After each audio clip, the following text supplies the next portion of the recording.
Mix कर लेना जी।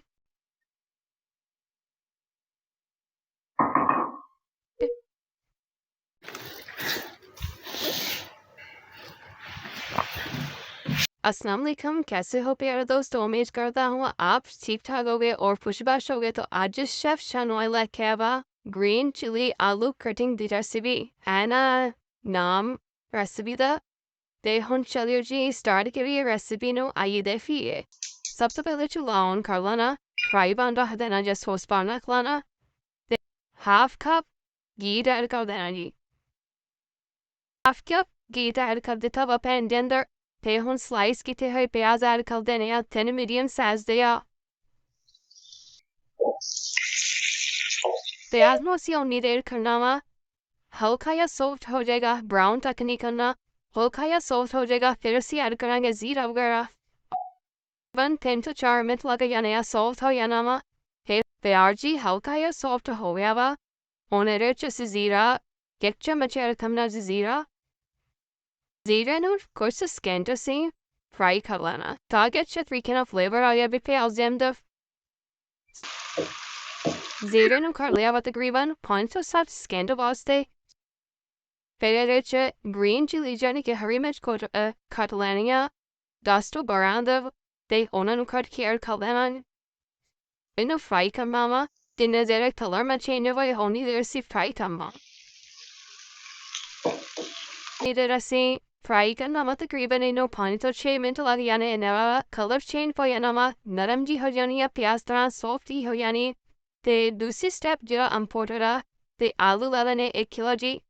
आलू जी जरी कटिंग कर लेनी है, स्लाइस ही का ना थोड़ी बड़ी होवे ना ब्रीक होवे ना मोटी होवे, ही का इस तरह ना कर लेना सेल्स ना सब ना।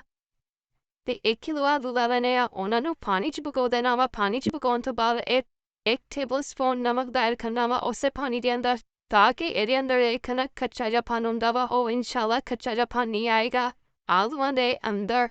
ते हुन फटाफट मिर्चा हो गई रेडी, फ्राई हो गई वा, कलर चेंज हो गया वा। हुन आलूआं नूं असीं इस तरह ही पानी करके ते ऐड कर देने जी।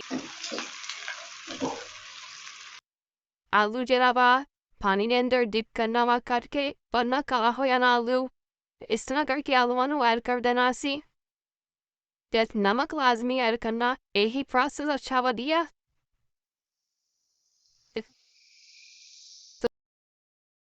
मिक्स कर लेना अच्छे तरीके नाल। पानी नहीं ऐड करना, पानी असीं देखने बाद च इल्लो फ्राई करना आलू नूं तकरीबन 5-6 मिनट लई। फिर असीं जरूरत पे ते पानी ऐड करांगे। नागना पानी ना ऐड करांगे ते ऐसे आलू दे विच पानी हुंदा वा ते पानी उससे पानी दे विच आलू नरम हो जावे, सॉफ्ट हो जावे। नमक ऐड कर देना जी 1 टीस्पून, या टेस्ट दे हिसाब नाल ऐड कर देना।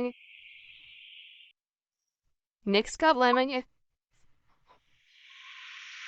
आलू जो 4 to 5 मिनट फ्राई हो जाए तो फिर ਇਹਦੇ ਚ ਅਸੀਂ टमाटर ऐड करने या चॉप करके या स्लाइस करके ब्रीक चॉप करके ऐड कर लूँगे तो वो ज़बरदस्त हो जाएगा।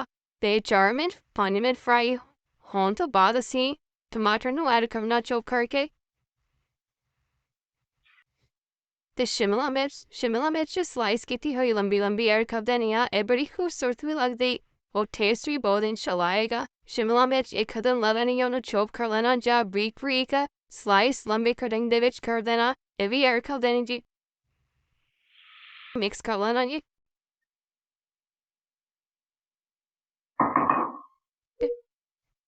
इधर ਅਸੀਂ टमाटर ਨੂੰ ਵੀ ऐड कर ਦਿੱਤਾ, शिमला मिर्च भी ऐड कर ਦਿੱਤੀ। ਹੁਣ ਅਸੀਂ ਨੂੰ ਦੇਣਾ ਦਮ ताकि टमाटर ਦੇ ਵਿੱਚ ਪਾਣੀ ਆ ਉਹਦੇ ਨਾਲ ਰਿਲੀਜ਼ ਹੋ ਕੇ ਆਲੂ अच्छे तरीके ना बन जान, तो पानी की जरूरत ना पवे।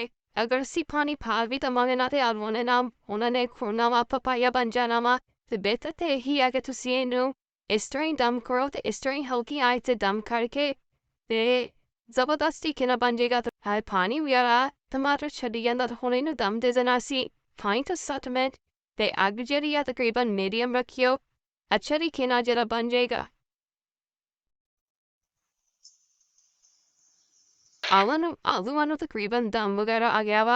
अगर कसर मसर रह गई तो ਇਹਦੇ ਵਿੱਚ ਤੁਸੀਂ ਪਾਣੀ ਜ਼ਿਆਦਾ ਨਹੀਂ ਐਡ ਕਰਨਾ, ਤਕਰੀਬਨ ਇਹਦੇ 'ਚ 4 ਤੋਂ 5 ਟੇਬਲ ਸਪੂਨ ਪਾਣੀ ਦੇ ਐਡ ਕਰ ਲੈਣੇ ਆ।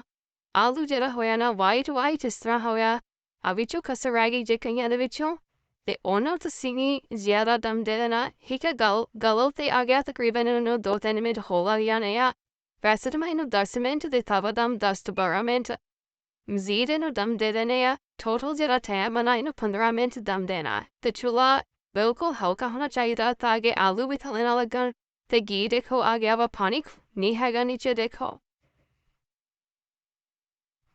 2-3 ਮਿੰਟ ਦਮ ਹੋਰ ਦੇਣੇ ਤੇ ਚੁੱਲ੍ਹਾ ਬਿਲਕੁਲ ਹਲਕਾ ਹੋਣਾ ਚਾਹੀਦਾ ਵਾ ਨਾਰਮਲ ਜ਼ਿਆਦਾ ਤੇਜ਼ ਨਹੀਂ ਕਰਨਾ ਟੇਬਲਸਪੂਨ ਪਾਣੀ ਦੇ ਐਡ ਕਰ ਦੇਣੇ ਆ ਸਿਰਫ ਹਿਫਾਜ਼ਤ ਵਾਸਤੇ ਕਿ ਆਲੂ ਵੀ ਇਸ ਤਰ੍ਹਾਂ ਦਾ ਨਹੀਂ ਹੁੰਦਾ ਕਿ ਉਹ ਜਲਦੀ ਨਹੀਂ ਗਲਦਾ ਤੇ ਇਸ ਤੋਂ ਮੈਂ ਪਾਣੀ 4 ਤੋਂ 5 ਟੇਬਲਸਪੂਨ ਐਡ ਕੀਤੇ ਆ ਕਿ ਜਿਹੜਾ ਨਾ ਪਰੇਸ਼ਾਨ ਨਹੀਂ ਨਾ ਇਸ ਗੱਲ ਤੋਂ ਕਿ ਸਾਡੇ ਆਲੂ ਨਹੀਂ ਗਲੇ ਆਲੂ ਗਲ ਜਾਂਦੇ ਕੋ ਆਲੂ ਵੀ ਨਸਲ ਦੀ ਹੁੰਦੀ ਆ ਕਿ ਆਲੂ ਸਹੀ ਵੀ ਨਹੀਂ ਕਈ ਵਾਰੀ ਗਲ ਸਕਦਾ ਕੋਈ ਮਸਲਾ ਨਹੀਂ ਆ ਬਸ ਇਹਨੂੰ ਦਾ ਪਾਣੀ ਇਸ ਤੋਂ ਪਾਇਆ ਥੱਲੇ ਨਾ ਲੱਗੇ ਤੇ ਖੁਸ਼ਕ ਹੋਏਗਾ ਇਨਸ਼ਾਅੱਲਾ ਚੁੱਲ੍ਹਾ ਮੀਡੀਅਮ ਤੇ ਰੱਖਣਾ ਦੇਤਾ ਵਾ ਹੁਣ ਢੱਕਣ ਦੇ ਕੇ 3 ਤੋਂ 4 ਮਿੰਟ ਫਿਰ ਦੁਬਾਰਾ ਦੇ ਦੇਣੀ ਆ ਚੁੱਲ੍ਹਾ ਮੀਡੀਅਮ ਤੋਂ ਮੀਡੀਅਮ ਰੱਖਣਾ ਹਲਕੀ ਆਂਚ ਤੇ ਗ੍ਰੀਨ ਚਿਲੀ cutting ਆਲੂ ready ਹੋ ਗਿਆ ਜ਼ਬਰਦਸਤ ਤਰੀਕੇ ਨਾਲ ਹੁਣ ਅਸੀਂ ਦਮ ਭਰਦੇ ਆਲੂਆਂ ਦਾ ਫਟਾਫਟ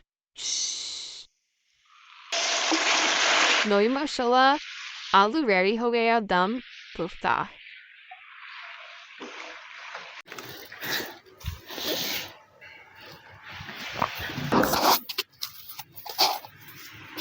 ਰੈਸਿਪੀ ਬਹੁਤ ਜ਼ਬਰਦਸਤ ਔਰ ਡਿਲੀਸ਼ੀਅਸ ਆ ਮੈਂ ਇਸ ਟੌਪਿਕ ਦੇ ਵਿੱਚ ਰੈਸਿਪੀ ਬਣਾਈ ਸੀ ਅਕਸਰ ਘਰ ਵਿੱਚ ਕੋਈ ਚੀਜ਼ ਨਹੀਂ ਹੁੰਦੀ ਆਲੂ ਤੇ ਆਮ ਹਰੀ ਮਿਰਚ ਸ਼ਿਮਲਾ ਮਿਰਚ ਜ਼ੀਰਾ ਵਗੈਰਾ ਘਰ ਆਮ ਮਿਲ ਜਾਂਦਾ ਵਾ ਜ਼ਿਆਦਾ ਚੀਜ਼ਾਂ ਵੀ ਨਹੀਂ ਹੈਗੀਆਂ ਤੇ ਜਲਦੀ ਬਣਾਓ ਤੁਹਾਨੂੰ ਅੱਧੇ ਘੰਟੇ ਵਿੱਚ ਇਹ ਰੈਸਿਪੀ ਰੈਡੀ ਹੋ ਜਾਏਗੀ ਤੇ ਰੈਸਿਪੀ ਨੂੰ ਇੰਜੋਏ ਕਰੋ ਵੀਡੀਓ ਨੂੰ ਲਾਈਕ ਕਰੋ ਔਰ ਸ਼ੇਅਰ ਕਰੋ ਚੈਨਲ ਨੂੰ ਸਬਸਕ੍ਰਾਈਬ ਕਰੋ ਔਰ ਮਿਲਤੇ हैं नेक्स्ट रेसिपी ਦੇ ਅੰਦਰ Allah Hafiz